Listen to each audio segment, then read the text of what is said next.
Hey, good morning, everybody. Happy Monday, July 19th. Can you believe it's like mid-July already?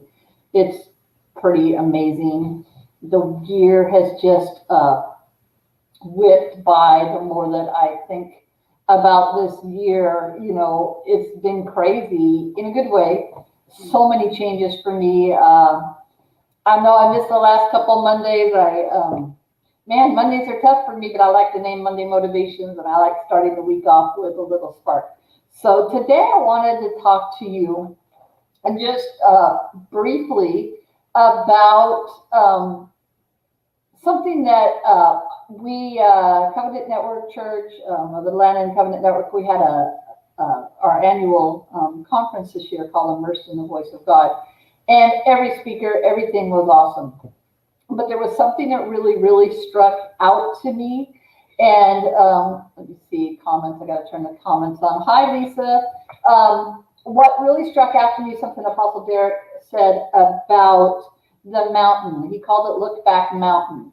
And where the word says that we're to speak to your mountains, like what I posted today in memory, that some of us, for whatever reason, have allowed the hurt or the disappointment or whatever of the past to, instead of speaking to the mountain and moving it, we've actually moved into Look Back Mountain. And he was, like when you look back and looking back only sets you up for a crash, at least in my experience, if you know what I mean.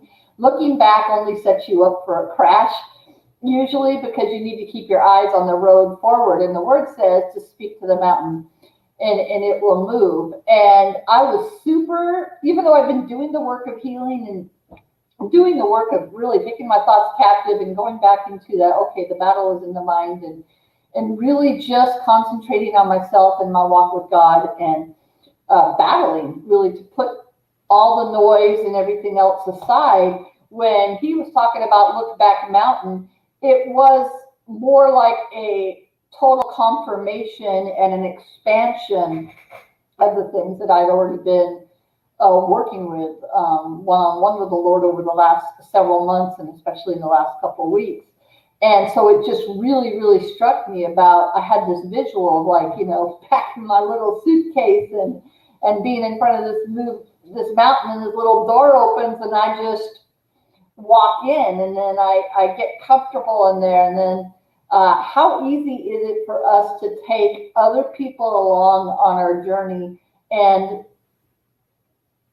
when we stay in a place of bitterness or resentment or woe me, like what I call a poverty mindset, because I think a poverty mindset is way more than just how you think about money. And how interesting is that we can just, instead of moving the mountain or even climbing up it or going around it, whatever, we just have a tendency to be in there before we even know. And so that was really powerful for me. Like, you moved into the Look Back Mountain instead of moving the mountain. And I'm thankful that I'm not living in that mountain anymore. But if you understand the analogy, I'd love to hear your comment, because we have all, I believe, at times have done that we've moved into the place of comfort, because sometimes being wounded is more comforting than being healed. Because being healed of a situation or whatever takes authenticity, it takes transparency, it takes vulnerability, it takes a willingness to look at yourself in the mirror and ask the Lord, what is your part? What does he want to heal? What do you want to be for me in this moment? And it's a lot easier to sometimes sit and lick our wounds. And that's what we do in that mountain. We sit and we get comfortable there, almost into a woe is me type of thing. My name being Debbie, but you've heard the joke, Debbie Downer. And like Saturday Night Live has a character on there, Debbie, Debbie Downer and wah, everything. It's funny, but it's got some truth to it. It's like everything is wah, and I don't want to be like that, and I'm not like that, but we have moments where we can be like that. So I just encourage you today to take stock of, is there any place in your life where you are sitting like you've moved into the mountain, or maybe you've set up base camp there? Maybe you haven't moved all the way in, but you've set up base camp there rather than telling the mountain to move. And for me, I'll just say this, a lot of times telling the mountain to move is doing the work on myself first. Doing the work on myself, doing the healing on myself, asking for the Lord to help me, to show me what's true. And that just comes from me, from taking the time to sit and to listen and to sit and to be still in my thoughts. Sometimes we are just so busy that we think that we can't do it. But that's not true. And as I was musing with the Lord the other day, he said to me, he said, my presence is effortless. And that's something I've still got to unpack. Probably a whole nother thing. What I want to start doing besides the Monday Motivations is getting back into some type of a podcast format, sometimes with guests, sometimes not. I was kind of just waiting for the perfect setup, like, set up downstairs. And downstairs is completely unfinished basement. And, I had this little thought, I want to put some little walls up and some foam and all my recording, like my professional microphone and lights and all that down there. And then it was like, okay, there's no toilet down there yet. There's no coffee machine.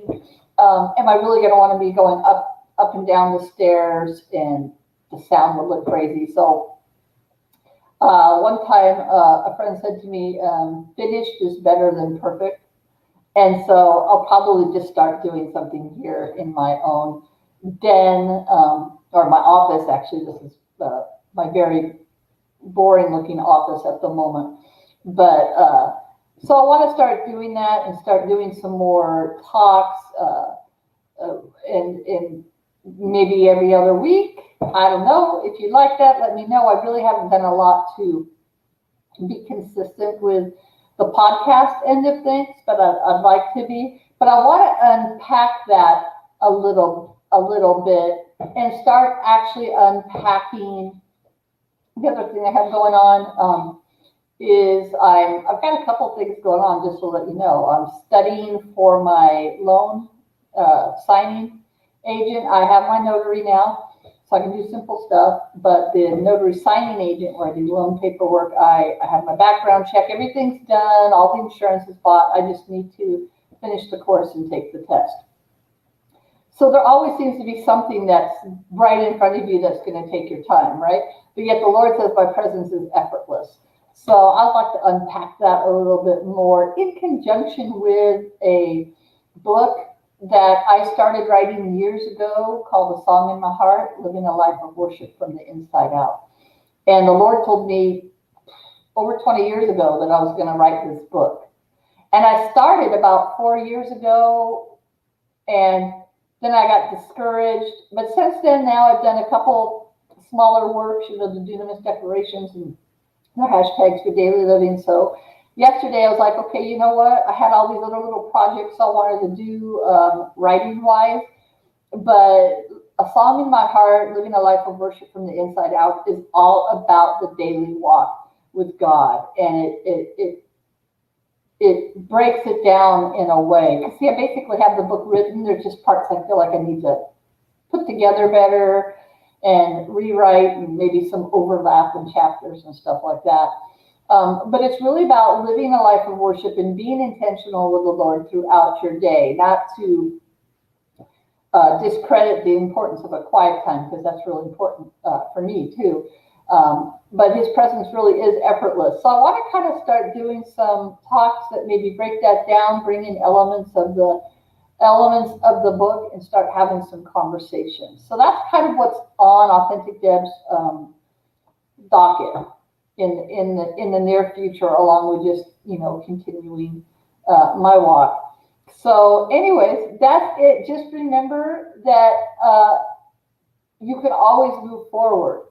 And so just take stock today. Are you stuck anywhere?